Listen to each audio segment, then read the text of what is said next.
Hello and welcome to another episode of Town Talk. My name is Connor Lynch, your host. Town Talk is a program where we sit down with important decision makers and organizations in Westwood in order to learn what's going on and what's on the horizon. Today I'm joined by the CEO of both the Arc of South Norfolk and Lifeworks, located just on Clapboard Street. It's my pleasure to introduce today Dan Burke. Dan, thank you for coming on the show today. Connor, thank you for having me. Hope you found the place okay. Found the beautiful town of Westwood. Found the place just fine. I appreciate you having me. I love working here. I love coming here as a kid. It's a great community to be in. It's a very receptive community for our organization. As a chance to talk about our organizations. Westwood is our home. We've been very fortunate to have Westwood be a place to call home that's been very receptive and supportive of our organization in so many ways, and I look forward to talking about both organizations feeling very much at home here in Westwood and very much a part of this community. Absolutely. So I want to talk a little bit about who you are, kind of how you got started with being involved with ARC and with Lifeworks, and then kind of how you rose into the position of CEO. Sure. I am someone who, I have actually worked for the Arc of South Norfolk and then subsequently now Lifeworks for my entire career for 35 years. I went to school at Syracuse University, majored in special education, grew up in Western Mass. And when I graduated from school, moved to Eastern Massachusetts and happened to answer an ad for a position of a direct care position for the ARC at the time. Lifeworks didn't exist at first. And I liked the idea, even when I started majoring in special education, of working with people with disabilities, working with people to give them opportunities. I knew that I wanted a job that involved working with people. Sitting behind a desk was never going to be my specialty. And I think my staff now would say that also as a CEO. Finding me behind the desk is not the easiest place to find me. So I had the opportunity to come and work here starting in 1983. And we were headquartered in Norwood at the time. We've been very much a part of Norwood and Westwood. I've always had programs housed in Westwood. So I started working direct care with people with disabilities who lived in their own apartments. And over the course of 35 years, I've had the opportunity to have a number of different positions with the organization, overseeing our residential services program, working in our employment services program in West Roxbury. And then eventually 2001 being promoted to vice president, overseeing all the day-to-day operations, and then having the wonderful honor in 2010 being selected by our board of directors and our first founding president and CEO, Bill Abel, who is a longtime resident of Westwood, and many people in Westwood know Bill. Bill was our founder, first employee, and real leader for 36 years. I had the opportunity to be selected by the board and Bill to succeed him as the president and CEO, a position I've now been in for 8 years. The ARC is an organization that started in 1954, and it was started by a group of parents in Walpole, parents from Walpole, Norwood, and Westwood, meeting around a table just like we're talking today about what options could be there for their son or daughter, brother or sister. Because at that time in 1954, your choices were to keep somebody at home. There were no public schools. There were no 766. There were no special education programs. Or you went to a state institution, such as in Rentham or the Fernald State School in Waltham. Either way, it was hidden. It wasn't part of our community. It wasn't a part of our lives every day. And they were in that position simply because the person was born with a disability. And this was a group of incredibly brave, strong, courageous people who wanted to think differently. And I've always said that for our movement and for our profession, like many other successful civil rights and human rights successes in this country, it's people who had the brave and the strength to think differently.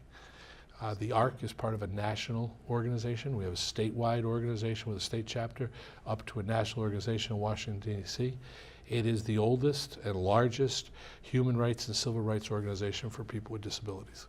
And we're proud that that's a huge part of what we do, not just provide services, but to represent people's civil rights and human rights. Absolutely. And I like when we were talking beforehand, before we came onto the set, we were talking a lot about family. We were talking a lot about how this organization formed just from families, like you said, sitting around a table talking about what they can do in order to help betterment people with disabilities. Absolutely. Families are an essential part of our organization. While we're an organization that started out with a few people and we didn't have paid employees until 1973, so we went 19 years of just being all volunteers and families. And we've grown that between the Arc of South Norfolk and Lifeworks now, we're a $26 million organization employing more than 500 people, serving more than 2,000 people. The heart of our organization still remains families. They are the people who advocate. They're the people who come to our door every week in need. Even in this day and age, people are still the source of it. And they're the people that provide the backbone for what we seek to accomplish. It's certainly among the most rewarding things that I do every day, every week, every month, every year. And I think my 500 colleagues in our organization share that, is the opportunity to serve these families, because they inspire you.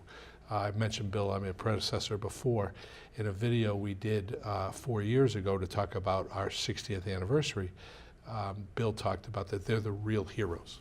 And I've espoused to that every day, because they are. They are people who just are motivated sheerly by what's in the interest of their families, and they work together. They think about each other, and they set that tone for all of us. And I think that that's an incredible thing, and I think that that's a good foundation for everything that the ARC and for Lifeworks can do. Absolutely. So talking a little bit about the day-to-day for the organization, what are some of the activities, what are some of the events that are planned out if you wanted to utilize the ARC? So our organizations, I'll give a little background for folks, the ARC and Lifeworks. The ARC, Lifeworks is an organization that provides employment supports, placing people in jobs in the community, and also volunteer opportunities, and also residential supports, such as community residences that might be in people's neighborhoods, or people who live on their own. The ARC provides what we call family supports.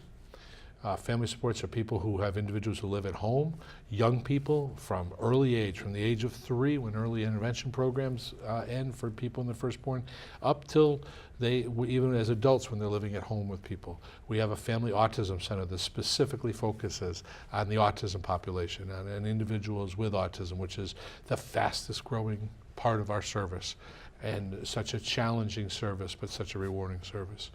We have our Able Therapeutics Center here in Westwood, funded by Mass Health, that provides a day program for people with intellectual and developmental disabilities, as well as very often they have a coexisting medical condition and need significant medical supports.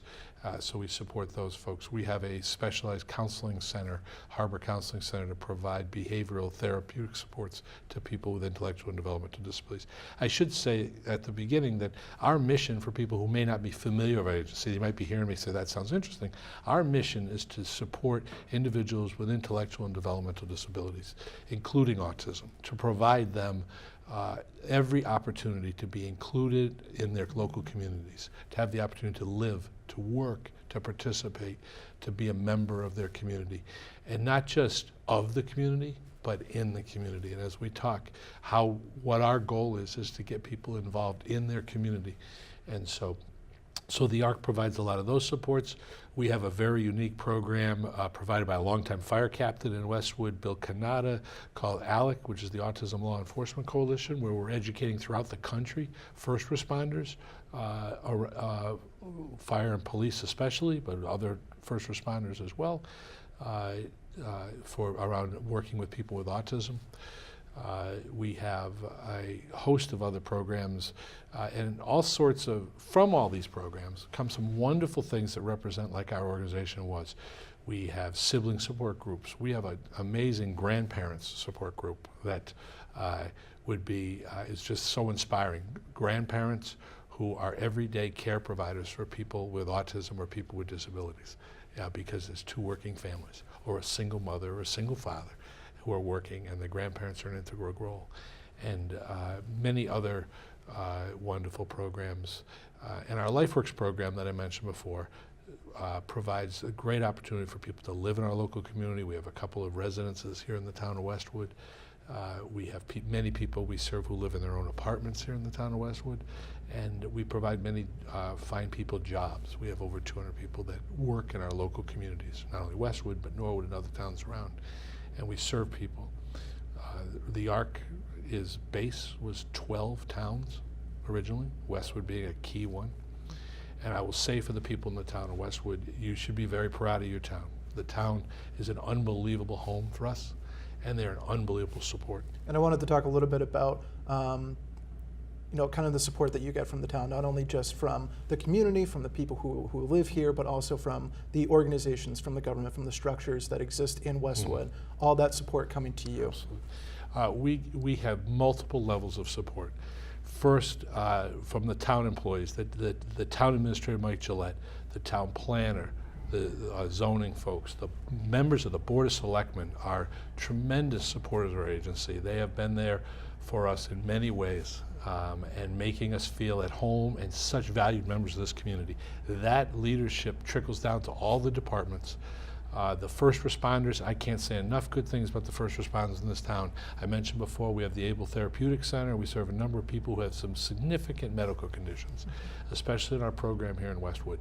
And we rely greatly on those first responders because people do end up being transported to hospitals and are supporting our families. And they are wonderful. I can't say any more. They're tremendous. We're very fortunate for all of those folks who've been very, very caring and supportive.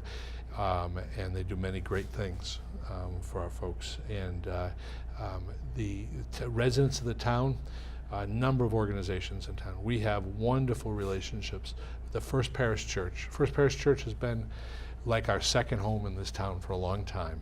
The first program we had in our church in this town was the First Baptist Church off of 109. And the First Parish Church hosted a dance that we have every month for people with disabilities. There's such a wonderful home. There's a number of people who've been longtime members of the First Parish Church who are among our founders.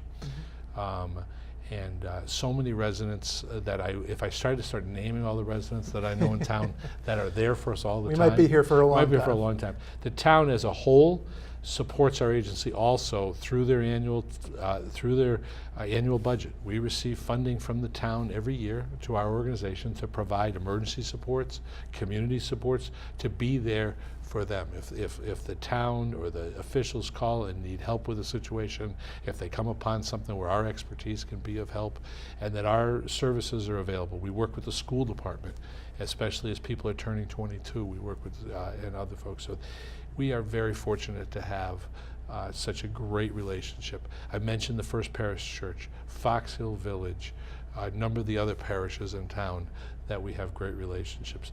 The Disability Commission in this town is a wonderful leaders. Early on, we have some really, many people will know in the town of Westwood. When you mention our agency, we go by the Arc of South Norfolk. That fits with the national role of what the brand is. But for many people know us, if they're watching, as SNARC, and it used to stand for the South Norfolk County Association. And many people in town know Jane Smith, who was a longtime leader in our organization and a founder. Jane Forsberg, who recently passed, another longtime resident of this Disability Commission.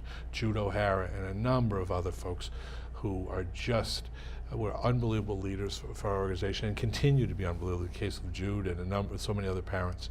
And that's what really inspires us. And our relationships with schools. I was mentioning to you before, we are very fortunate to have a wonderful relationship with our neighbors now. We are on Clapboard Tree Street, for people who don't know where we are. Right across from Severian. Right across from Severian, right on the sharp corner of Clapboard Tree Street. When you have to hit the brakes going one way or the other, that's where we are. And but we have a great relationship with Severian High School. The young men that go there, the staff, the leadership at that school are really amazing. Many young men take advantage of their senior year and senior project to do a number of weeks with us as a volunteer when they're graduating, and they often stay. People stay and work for us in the summer. And yeah, you were telling me that they kind of come back. This is almost like an informal internship for them. Exactly. And then once they come back from college and whatnot, they want to get more involved and they want to continue to work alongside you. They come on board and they don't just show up to stand there and, oh, it's a nice thing, they drop in. They get very hands-on involved. So let's talk a little bit about that. As a volunteer or as a staffer, what do you mean when you say that they get hands-on? Sure. So I'll give a couple of examples. In our Able Therapeutic Center up here in Westwood, we have a program that provides day services for people with disabilities. People come from 9 to 3, Monday to Friday. They take vans in. Very many of them live at home with their families. If it wasn't for our program, a lot of these folks might be in nursing homes or longer-term care facilities. A lot of them come from home with their families or from group homes. And they are people with both medical conditions, physical conditions that need assistance. They're not capable of working because of those challenges. But what we provide is an educational, social, interactive teaching model that provides people with life skills training, provides people with opportunities for inclusion there, provides activities, provides, we have a physical therapist, occupational therapist, speech therapist, a wonderful nursing staff. But more importantly, along with those great staff, we have a tremendous professional support staff, professional staff who care for them every day, and volunteers who participate, such as the Zavarian students. Our professional staff are people who come from all walks of life. They're people when they just graduate from college. They're people we have people with college degrees. We have people with high school diplomas. We have people with all sorts of backgrounds, also from multiple national countries, from our local town of Westwood, from throughout Eastern Mass, from throughout the country. And they come to work there, and they provide, when I say hands-on support, they're providing physical assistance, they're providing teaching, they're providing, if nursing has to be done, personal care has to be done. If they provide opportunities to take people in their local communities. We volunteer for Meals on Wheels, we volunteer at the food pantry, we volunteer at animal shelters. Our folks will go out with our staff will take people out in vans and participate in our local communities. We take people to different educational opportunities, fun opportunities. The people we support will always remind me when they're heading to the open at training camp for the Patriots. They won't miss that for the world, and so we're fortunate there. And our volunteers, we use our volunteers right alongside with our staff, and people in town will volunteer. One of the great, Zavarian is a wonderful model they mentioned about volunteers. We also have a great kickoff going with Fox Hill Village. Mm-hmm. People might be familiar with the senior living at Fox Hill Village, and we've got a wonderful relationship with Tony Amico, the general manager. The staff there, most importantly, the people who live there. They've hosted us for a visit there where we had a number of people who we serve go with us to talk about our services, to have a lunch with folks there. They came to our organization. A number of people have just signed up to start doing regular volunteer things. We got a wonderful donation from a great resident of Westwood and teacher in Westwood, Carol Abel, who lives there. Carol just arranged for a donation of a piano. Mm-hmm. So we're going to Carol was a music teacher in Westwood for many years. We actually did an interview with Carol a few months ago. Carol's, she's extremely enthusiastic to bring music to our population. I think what we hope for people who are volunteers, and we hope this for our staff, is to bring the things that they're interested in their life, bring them to the people we serve. So if Carol brings music, people bring art, people bring other things. That's what we want, is because it's about opportunity. And I think that that's a very good point to bring up, is that it's not necessarily just what a person needs, but it's more giving them the opportunity to have something that they want. So it's really, what it sounds like is more of a relationship that feeds off of both those who utilize the services and those who provide the services. Absolutely. People will volunteer for many things in this country and many things in this town one time. Mm-hmm. We all have. We all get a call to volunteer. People come back to us week after week, month after month, year after year, whether it's for a particular event or a monthly, because of the relationships they develop. They come and meet folks. It might be their first opportunity in their lives being involved with someone with a disability, and our people say, well, you have a training program, and my training is really simple. I say to people, be yourself. Be yourself. How do I talk to someone with a disability? Be yourself. Act with people exactly the way you do with your friends. Yeah. And because they will act that way with you, and you will develop a relationship with them. I am fortunate in my life, 35 years, to have a lot of great friends and an amazingly supportive family. But I count among them, of my friends, the people we support. I have wonderful relationships with the people we support, and I look back fondly. I'm the father of 2 daughters. My wife and I, parents of 2 daughters, now 26 and 24. And though my daughters count among their friends so many of the people we support, because they were a part of, my daughters were a part of their lives, and they've been a part of my daughters' lives for their entire life. I'm sure that they had a lot of help with you in being able to volunteer and help out a lot. My wife is a working nurse. We're a two-working family, so there are many nights and weekends that my daughters were alongside for the ride, and enjoy it, and enjoy it very much. And I think so many of our staff are that way. And we are. It is amazing the people who dedicate themselves to serve as staff that work for Lifeworks and the Arc.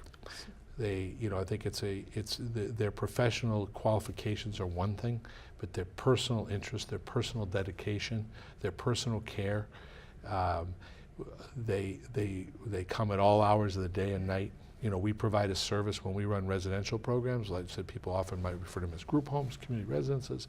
Those are 24/7, 365 programs. If we have 24 inches of snow, we got to figure out a way to get staff in there and out.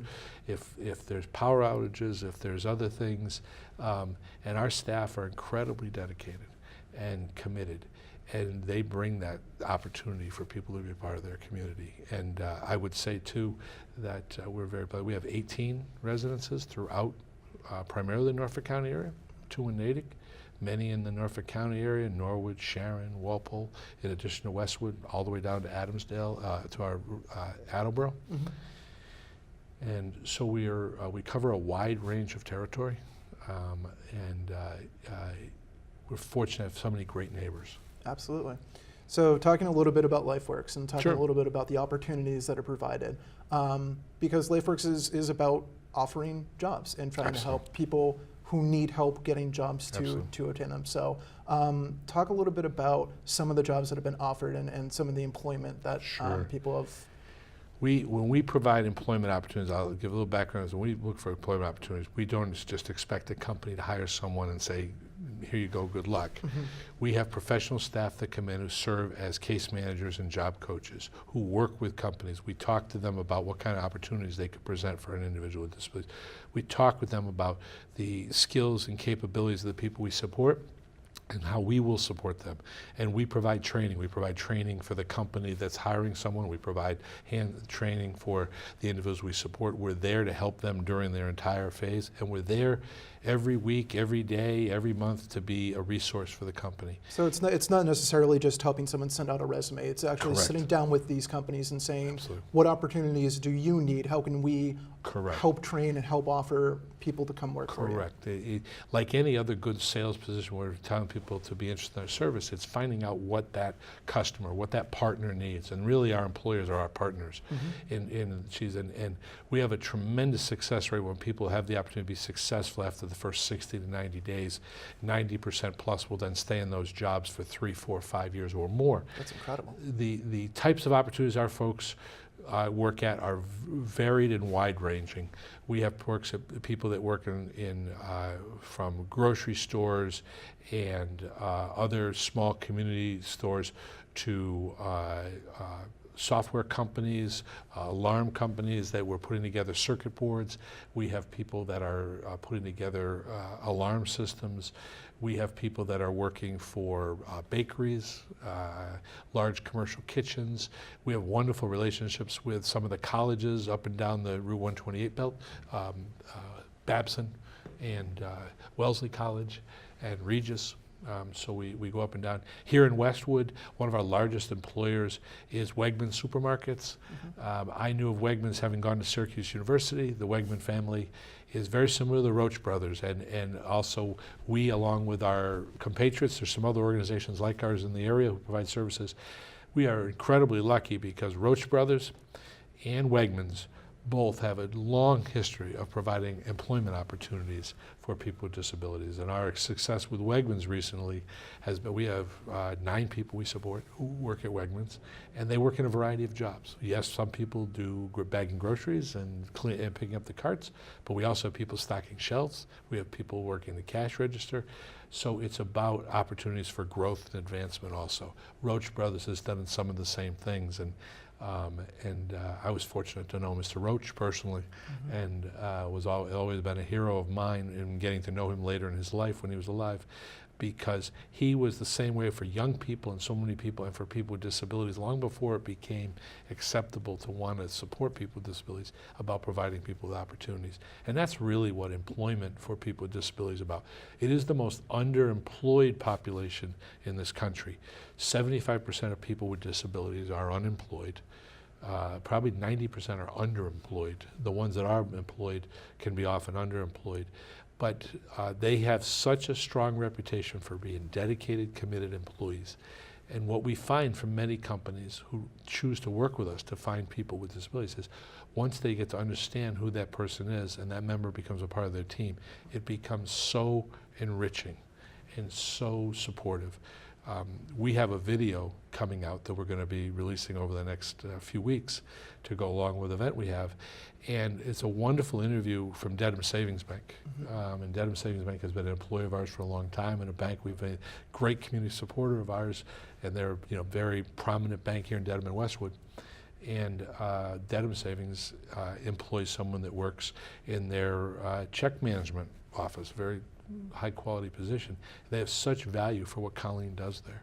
And they talk about Colleen as an employee like they talk about every other employees and what she brings to their team. And I think so many of the people that hire people that our staff support, that's what they say to me all the time. They don't say, it's great, we give them an opportunity. After a few months, they're thankful to have that person on their team because of what they bring, their dedication, their commitment. Now, one of the successes for our folks is that they often will stay committed in jobs that other people might want to move up from. It's a job that maybe people thought about high school people doing or other folks, and they move on from those jobs.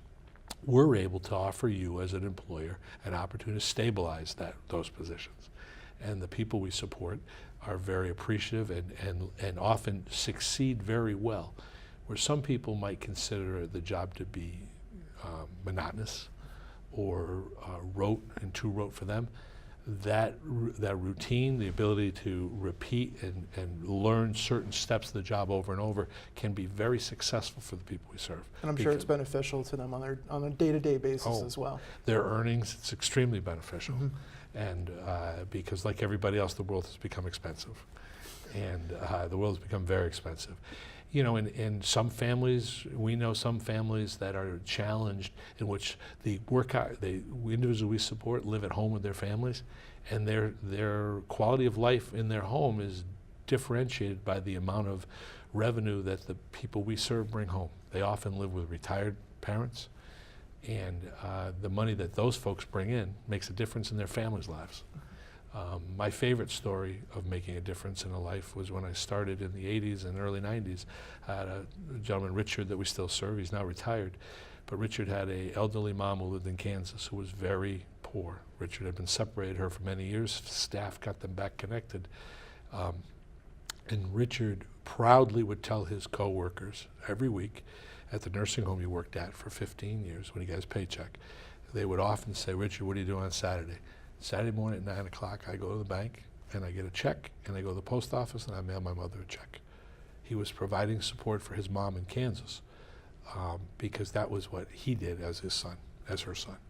And I always thought, how amazing is that? There's a person with a disability, nobody told him that's what he was supposed to do. He understood that was his role as the adult son of an elderly mom who was living Social Security check to Social Security check. And he took great pride in that. And that always gave me great inspiration. And I think as we've been talking a lot about family, we've been talking a lot about that kind of commitment, and I think it's good to kind of put Arc and put life kind of in perspective and kind of say that in and of itself it might be a type of family that's helping families stay together and things like that.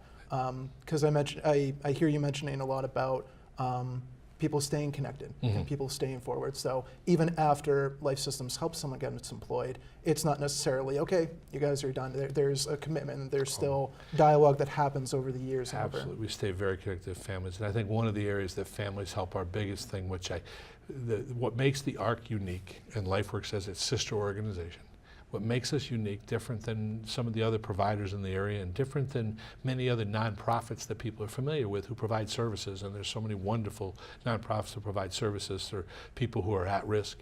What makes us unique is our role in advocacy. the reason why the previous generation tries to make sure the next generation doesn't have those challenges, and why the next generation tries to fill the gaps that the previous generation didn't have, is through advocating for people's needs. It's going to the State House, it's working with our local legislators, it's going to Capitol Hill, it's reaching out to our governor, it's reaching out to our leaders in our country to make them well aware of the needs of people with disabilities, to make sure that legislation, that's why being a member of the Arc is so important, because it can carry all the way to national effect. We're very fortunate that we have a great relationship with our local legislators, Representative McMurtry, Senator Rush, Representative Rogers, wonderful, have been great supporters of our organization. Our Governor Baker has been, Governor Patrick before him was an excellent governor for supporting the needs of people with disabilities, and Governor Baker has been too. I'm fortunate that I was asked by the Arc of Massachusetts and Governor Baker to serve on the Governor's Commission for Autism, so I have the opportunity to see his impact on a statewide level, and so that's part of our advocacy role, and that's a big part of my role as a CEO, is to help identify the needs of the people we support and represent that to our local legislators, starting with our boards of selectmen, all the way up to the governor, because we can speak for those who might not be able to. And I kind of wanted to roll this into a little bit about any of the challenges that you can see that are not standing in the way, but challenges that you feel you need to overcome. Maybe that's something that happens on a legislative level. Maybe that's why you need these very important connections with state representatives, state senators. So I think it's two that go together that are our biggest challenges. Three, really. The first is always to make sure that services and supports for people with intellectual and developmental disabilities, and disabilities in general, are valued. That people understand that this isn't a sympathy thing. This is a value, that this is people's rights. That when people were put in institutions long ago, it was because that's all that people knew at the time, but that you shouldn't be denied an opportunity to be included in your local community because you were born with a disability. You didn't have that choice. And so that we provide them that opportunity to be members. Secondly, in order to do that, it's about workforce. Workforce is a major crisis for us. As much as I talked about what a wonderful group of staff we have, we are, like many in the service industry, struggling hard and working hard to identify and find people to work in our field. The levels of vacancy and the level of challenges is high, and we're trying to recruit people from all walks of life to who have the quality, the background, and the interest to do it, because it's not just a caretaker position. And so that's a major challenge for us, and that's a big part of what we're challenging as far as our state officials and local officials, especially the state officials.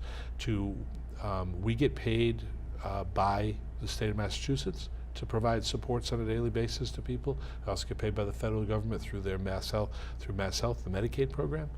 And it's that they value that in terms of the rates of support we pay, so that we can pay our staff a quality living wage. You hear that all the time. And not just a minimum wage. Minimum wage is an important issue in this country, but we're talking about people who have an incredible responsibility to care for others, as they do in the healthcare world. We share that argument in the healthcare world. We share that with the education world. We talk about that with teachers all the time. We have to keep making sure that people value in this world that caring for others, teaching for others, helping others is a valuable profession, because it is a profession. It's not just, isn't that a nice thing? Absolutely. Yeah.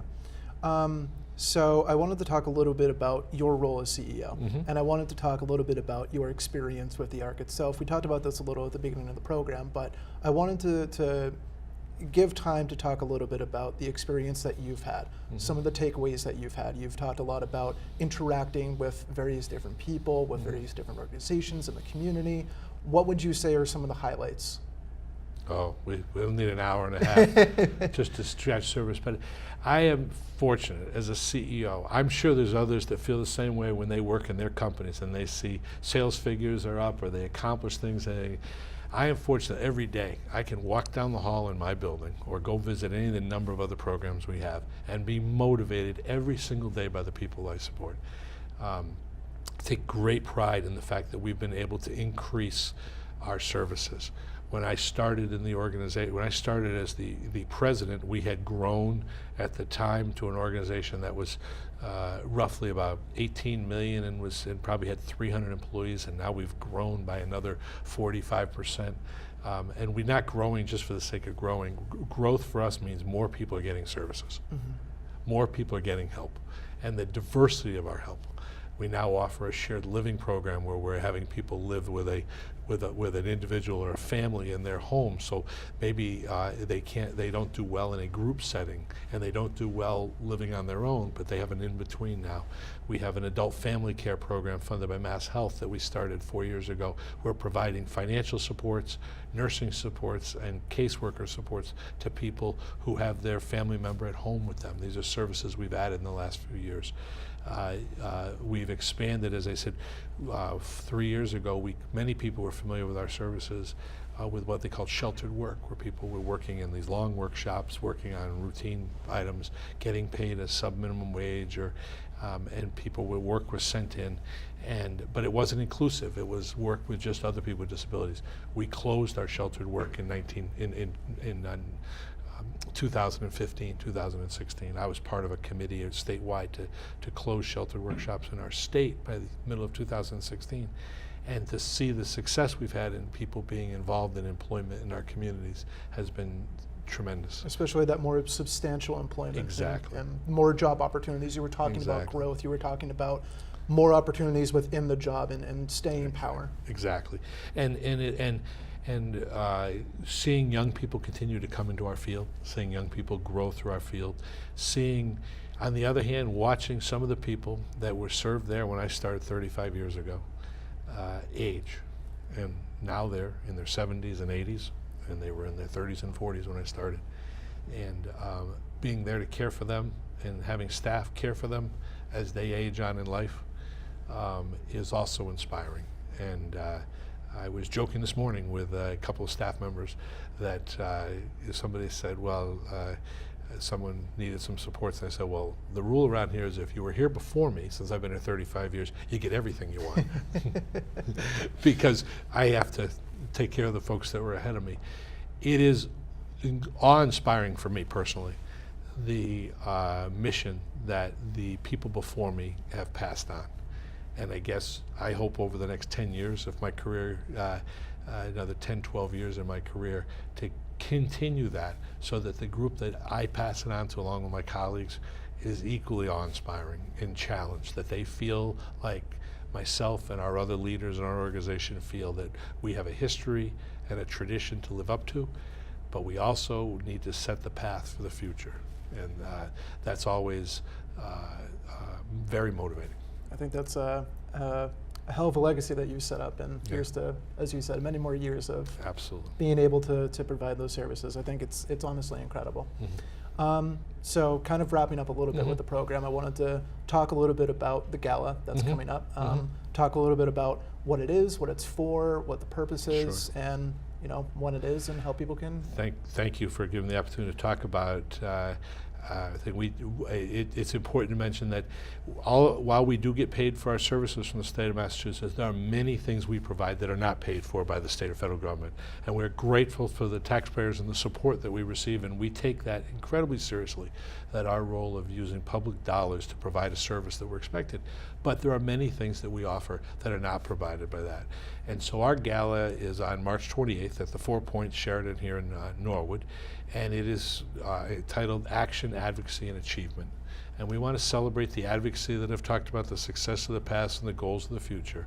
We want to talk to people about how they can be part of our mission and the action to support people. And we want to celebrate the achievements of things that have happened. And many of those achievements are accomplished because of private dollars people donate to our organization. We've been incredibly fortunate to have many wonderful donors. and to have people who support us, because we use those private dollars for a very important thing. I'll give you a couple examples of our organization. First of all, if you were to come to any of our programs, we have many things such as physical lifts, ceiling lifts, physical assistance, additional nursing in our residential programs. We own all of our residential programs, and I would challenge you to drive through Westwood if I gave you the street to find our home, because we build our homes with that extra touch to look like your neighbor's homes. And those are things that the state's not providing us money. We're providing money to be able to build beautiful homes, to have a wonderful program, to take care of the needs that people have, to have the extra support. Our Family Supports program has a private support fund that when families are in need that's not covered by any state or federal resource, we're there for people. There's nothing more powerful than have my staff come tell me a story about someone who came through the door incredibly in need. That we're able to provide for them and not say, where am I going to get that money, or we have to take it to this state office or that state office, when they come through the door on a Friday at 12 o'clock in desperate need because they don't have food, or their car is broken and they support their family and they need help getting their car fixed. I don't have to worry about, is that the right use of state money or not? We have private dollars donated by people that we can make sure those things happen. So we're very, very fortunate in that regard. And also to ensure that just the everyday things that happen for people we support happen, that their personal items are okay, that we're providing those opportunities and those community access opportunities with vehicles and other things. So we use those private dollars to enhance our mission, and we are very, very fortunate to have that. We also have, I'll give an example of my relation with the First Parish Church, and shout out to Reverend Dodge, who's just a wonderful leader in our community. We have the Harris Fund that we do with First Parish Church, that they raise money around the holidays for what they call their emergency fund, the Harris Fund. And that fund is then used with a lot of the families we support to provide emergency needs, especially we're talking emergency needs, paying oil bills, paying gas bills, fixing furnaces, all the kind of things that you think are everyday life. Things that we take for granted. No. And to provide also additional support so that we can help families find the resources in their community. You asked me before what can be motivating. Nothing can be more motivating, heartbreaking, but also inspiring. When a person, what happens in our building every week, when a young family comes through the door, they have a 2-year-old, 18-month-old, 12-month-old who's been diagnosed on the autism spectrum. And very often with people with autism, they may have started out their young child speaking and talking, and then that person in front of their eyes faded away, that communication ability faded away. Nothing's more inspiring when a family comes through the door and thinks that their world has ended. And our staff are there and do this all the time, of a world has ended, and they don't know where else to turn. And when they leave, they found out that their world hasn't ended. It might be different. They have a different challenge than they thought in life. But they knew they have a partner now, and we can help them as they start partnering with their local schools and their other local service providers, that they have a hope and they have a prayer and they have a path to their quality of life.